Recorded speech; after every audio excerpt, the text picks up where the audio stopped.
So in section 3.5, we'll talk about inequalities, and actually we're going to end with the inequalities that exist in a triangle, basically about angle measures and side lengths. But we're going to start with just the concept of an inequality. An inequality is where you do not have the equal sign. Instead, you use the greater than or less than sign. So this is just a reminder that less than, the arrow always points to the smaller number. Greater than, the arrow always points to the bigger number. And so here's the takeaway lesson on these inequalities. If I have an original, it could be a segment, it could be an angle, and I break it into parts, the original is always greater than any of the parts. So if I have an original segment and I break it into two segments, the original segment is always going to be bigger than any of the parts. And we'll go through some examples here. Let's start with line segments here. Okay, so here I have line segment AC, and I have point B that's on the segment AC. So B is between A and C.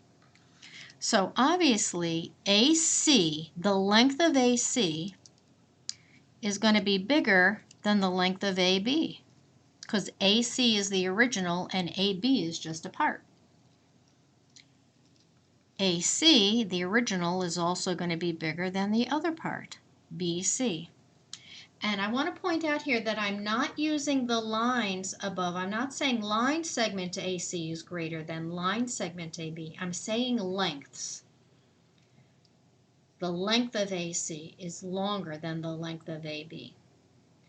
Measurements, you will use an equal sign, a greater than, or a less than sign.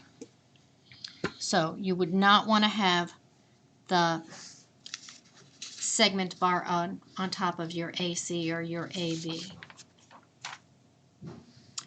Here's another example. So here I have angle ABC. That's the big angle, and here I have a ray that's breaking it up into two smaller angles. So not surprisingly, the measure of the original large angle is going to be bigger than the measure of a part. The measure of my original angle is going to be larger than the measure of the other part. That's what these lemmas are saying.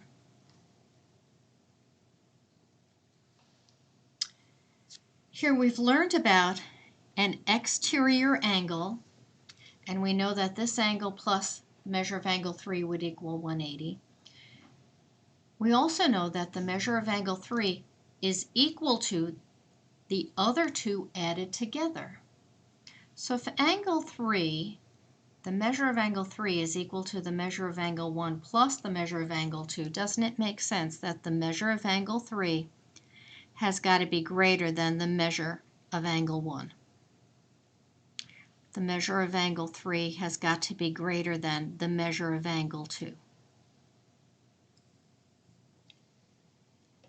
So that's what these inequalities are all about.